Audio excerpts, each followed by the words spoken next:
This video is about foods and beverages that can irritate your pelvic floor and your bladder and bowel, and sometimes make you feel like you're having some horrendous disease taking place, but really it's just irritation from food and drink. So stick around and find out more.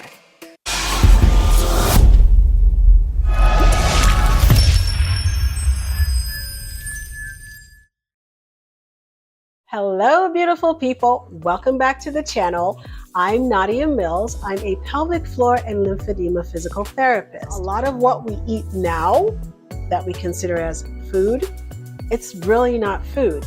It is these processed food products that we're putting into our body that is causing a great deal of havoc in terms of our health. Most of the diseases that are killing us right now are really related to what we're eating, and our body does not know what to do with it. It becomes chronically inflamed, and a lot of times weight gain and other illnesses are related to the types of food we're eating. So back to the pelvic floor. So there are a list of pretty well-known foods that tend to be irritants for the bladder and bowel. Sometimes it can cause tremendous pain. Sometimes it can cause tremendous pelvic floor dysfunction. So if you're having symptoms of pelvic floor dysfunction, irritation, pain, and you're eating a lot of these foods, it might benefit you to kind of go through the list and do like a little elimination and see how that changes your symptoms. So let's go to the list. For foods, again, don't hate the messenger. Just embrace the message. Spicy foods is really one of those things that, well, we kind of know that sometimes when spicy food goes in, it doesn't look very pretty coming back out sometimes. So again, everybody's tolerance is different, but depending on how much you're eating, how often, and how sensitive your system is, spicy food can be an irritant for your bladder and bowels. Tomato-based foods, mild, it could be the mildest thing, no spice whatsoever. Tomato paste, pasta sauce. Tomato-based foods can also be a very significant irritant of your bowel and bladder. And a lot of times you hear people talking now about lectins, that tomatoes contain lectins, which is a protein or a molecule that damages your gut lining, and that can cause leaky gut syndrome. But tomatoes, on one hand, they are acidic, and on the other hand, they do contain certain compounds that can be rather irritating to your digestive system and your bladder. So enjoy your tomatoes, but maybe not every day. And again, if you are having symptoms, you might want to try an elimination process, reduce or remove foods that are containing tomatoes, and see what happens. Your symptoms might actually improve. So next up on the list are things that we might not even be aware of. Okay, I'm back to the what we put in our body as food soapbox. But a lot of things that we're eating or that are advertised to us as health foods, light, reduced sodium, reduced whatever. A lot of times, sugar-free. A lot of times they add in artificial sweeteners, artificial fats, artificial colors, artificial fillers, so that you actually will still be willing to eat this food product, because otherwise it really wouldn't taste good. And so a lot of artificial sweeteners are also bladder and bowel irritants. And I can remember back when they first started producing candy that had artificial sweetener, and people who love candy who were diabetic, they're like, oh my gosh, I can finally eat as much candy as I want. And they soon found out they couldn't, because a lot of times these artificial sweeteners cause bowel irritation and send you to the bathroom quite often. So a lot of these artificial sweeteners that are found in foods, beverages, pretty much anything that is a substitute for whole food. So anything that is low sodium, sugar-free, fat-free. There are artificial chemicals, and that's what they are. They are not food.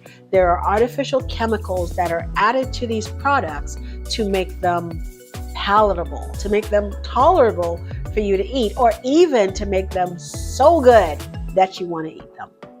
But they do have their side effects, and some of those side effects include bowel and bladder irritation. One of the key things, or the trend that you should notice, a lot of times the foods that are irritating are foods that are acidic. Usually we're going to focusing on the bladder, but usually when your bladder produces urine, you want your urine, or typically your urine is neutral pH. So the pH scale determines whether something is acidic or alkaline. So we are familiar with acidic. So let's think, for example, vinegar versus alkaline, which would be baking soda. So when it comes to urine, when your body produces urine under optimal conditions, your urine is usually about a 7 pH, which is considered neutral. However, if you consume a lot of acidic foods, and also if your body is dehydrated, meaning there is not adequate water in your system to complete all of the processes that your body needs to do, your urine becomes very concentrated, and in that way also can become very acidic. Your bladder does not like acidic urine. So if you have acidic urine sitting in your bladder, it tends to irritate the bladder lining, which causes the bladder to spasm or contract, which can lead to pain with urination or before urination, or just pain in general in that area. And so it is very important to have a variety of foods, plus drink adequate water to keep the production of urine towards that neutral 7 pH. Another food that we absolutely love, and this isn't necessarily a food, we consider this a treat. You know, we eat this when we're stressed out, we eat this when we're in love. Valentine's Day, oh my gosh, we get this all the time. And that is chocolate. Yes, people, too much chocolate. And like I said, I'm not saying do not eat chocolate, but too much chocolate can be an irritant for your bowel and bladder. So enjoy it modestly or moderately. But again, if you're having symptoms, look at all these things and see how much of them you are consuming. Back off on it and see how that might affect your symptoms. I'm not saying you can't eat them, but be mindful, be aware, and test it out and see how it adjusts and see how your system adjusts to it. I love my chocolate too, so don't shoot the messenger, embrace the message. But a lot of dairy products are actually acidic and can irritate the bladder, and that includes milks and cheese and yogurts.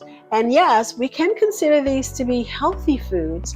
And like I said, it's not that you don't eat any of these foods, but just be mindful that the amount of these foods that you consume, or the type of these foods that you consume, can be very irritating to your bladder and bowel.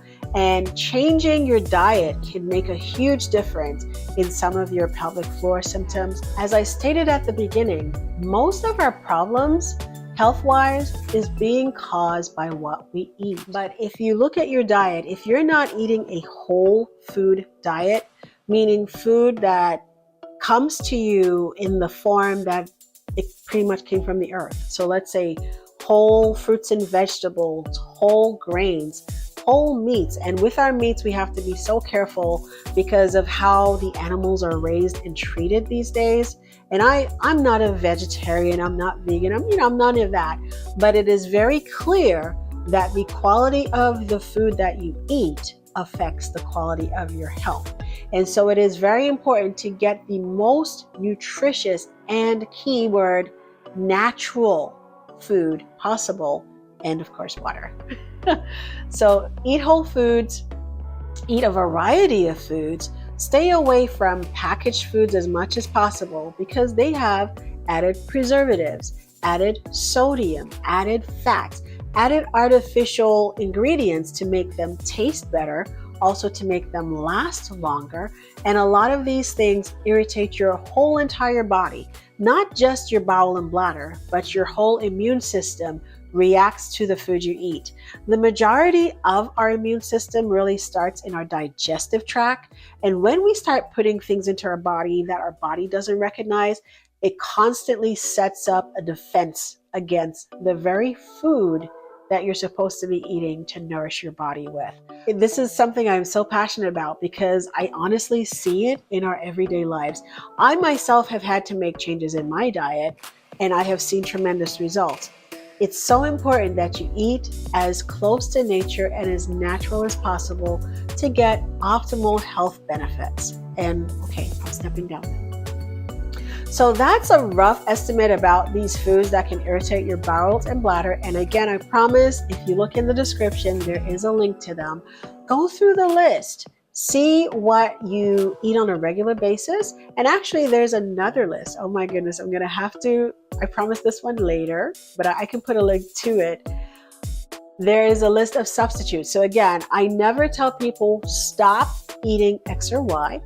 I tell them what happens to their bodies when they eat X or Y, and I do suggest other alternatives that they can use to help improve or at least substitute the effects that the irritating food can cause and give them foods that are whole and nourishing to their bodies. So thank you guys for joining me.